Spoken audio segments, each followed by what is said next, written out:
After 10 years of building my wife's dad's $100 million company, my wife's sister became CEO and fired me just to please her boyfriend. I barely managed to keep from laughing. Tomorrow was going to be fun.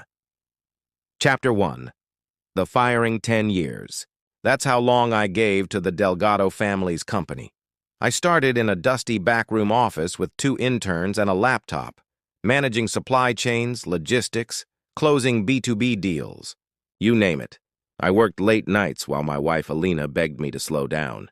I missed birthdays, anniversaries, even my father's funeral, just to be the right hand to her father, Emilio Delgado.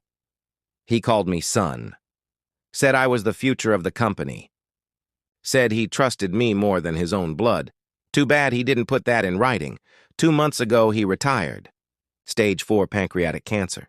Quiet exit, private treatment abroad. And with no sons to pass the empire to, he handed the reins to his oldest daughter, Celeste, my sister-in-law, a woman with sharp heels, a sharper tongue, and a boyfriend who thought he was the second coming of Elon Musk, because he once flipped a crypto coin.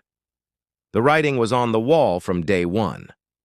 She stopped inviting me to meetings, reassigned my team, started copying her boyfriend Travis on every email I used to be CC'd on. Still, I stayed quiet. I watched. I documented, and then it happened. During the quarterly board meeting, where I was scheduled to present a projected $12 million expansion proposal, Celeste walked in, smirking like she'd already won. "We're going in a different direction," she said, interrupting me mid-slide. "A younger, more innovative vision?" Then she looked at Travis, wearing his designer suit and that smug designer smirk. "You've done enough, brother-in-law. We won't be needing your services anymore." Laughter filled the room from a few sycophants on the board. Even Alina just stared at her lap. I looked around the room, silent, calm. Then I smiled. "Understood," I said simply. "I'll clear my office tonight." Celeste raised an eyebrow. "You don't seem upset." "Oh, I'm not," I replied, standing. "In fact, tomorrow's going to be fascinating." Because what Celeste didn't know, and what none of them knew, was that I'd spent the last 2 years quietly preparing for this exact moment. And when the truth came out tomorrow, their empire was going to fall. Hard. Chapter 2. The Ownership Clause. While the others celebrated my exit with overpriced champagne, I locked my office door, shut the blinds, and pulled out a single-page contract I kept hidden for years. Addendum 12B. Signed by Emilio Delgado himself 6 years ago, during a late-night negotiation, right after I'd saved the company from a $28 million lawsuit that could have wiped them out. "For your loyalty," he had said, bourbon in hand, "you'll get this." It was simple. Effective immediately, 15% of all intellectual property, licensing, and digital infrastructure developed under my name shall be jointly owned between the company and me. In the event of a leadership change, this agreement remains binding. Guess who built the company's software platform from scratch? Guess who filed the back-end server patents in his own name and licensed them to the company? Guess who wrote the logistics algorithm that saved them tens of millions every year? Me. And they thought they could fire me without consequences. That night, I remotely revoked every license key from my private server. Customer support dashboards, offline warehouse logistics, crippled. E-commerce backbone, dead. I knew what would happen next. They'd call it a glitch, try rebooting, try to fix it, but they wouldn't find anything, because the real code lived with me, and it always had. At 8:03 a.m. the next morning, my phone rang. Celeste. Her voice was high-pitched and furious. "What did you do?" "The entire back end is down. Orders are failing. Fulfillment is stalled." I cut her off calmly. "I suggest you refer to Addendum 12B of the private agreement signed by your father. It's legally binding. I own part of the IP, and you breached the agreement the moment you terminated me without cause." Silence. Then, "You're bluffing." I laughed softly. "Celeste, go check your email. And Travis should probably sit down before reading his, because the next wave was personal." Chapter 3. The Travis revelation, Celeste thought she had traded up. Her strategic advisor, Travis, was a slick-talking Ivy League MBA with a toothy grin and a LinkedIn full of buzzwords. He wore flashy suits, talked about synergies, and bragged about crypto profits in every meeting.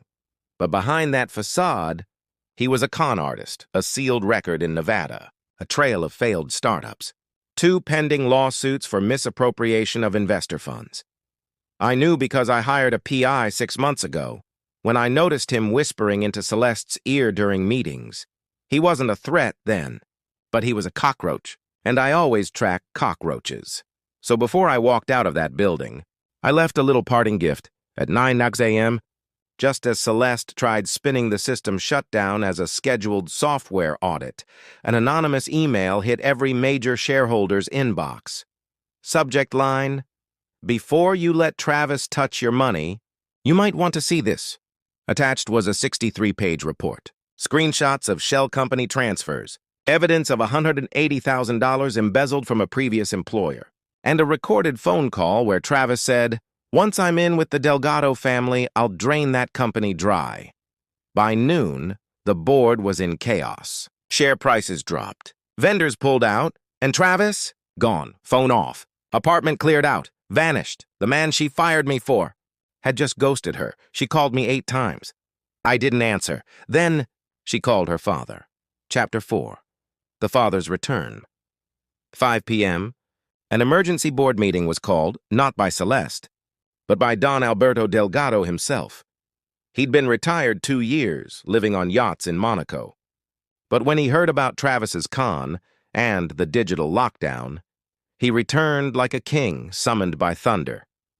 He walked into the boardroom like a ghost resurrected. Everyone stood.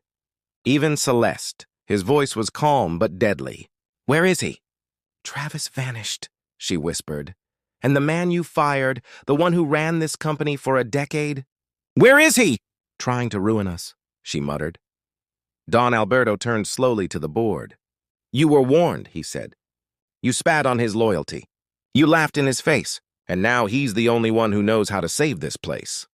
Then he looked directly at her. "Fix it. Call him. Beg, if you have to." That evening, I sat on my balcony with a whiskey when the phone rang. It wasn't Celeste. It was Don Alberto. "You still have the recovery protocols, don't you?" "I do. We need you back." I took a sip. "I'm not coming back as an employee. I come back on my terms. As CEO, full control. You and Celeste step aside, silence. Then, deal."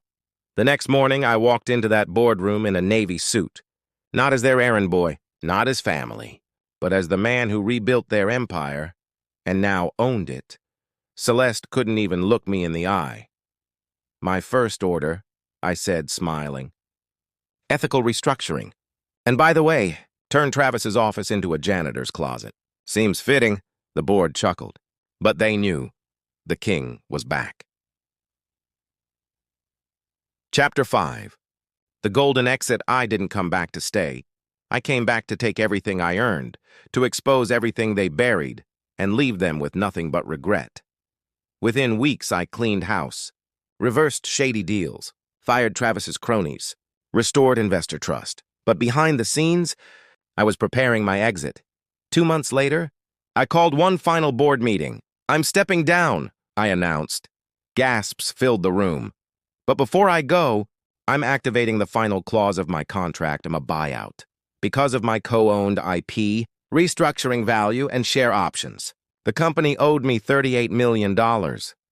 Cash, not stock." Celeste's jaw dropped. Alberto leaned back, pale, speechless. They couldn't stop it. "They'd signed it. As I left the building for the last time, Celeste ran after me. Why?" she hissed. "Why go this far?" I smiled. "Because when you fired me in front of that board, I realized something. I was never just the help. I was the foundation. And without me, you collapse." She stood there speechless. As I walked out the revolving doors, into a waiting car, and into a future that didn't include them. Epilogue.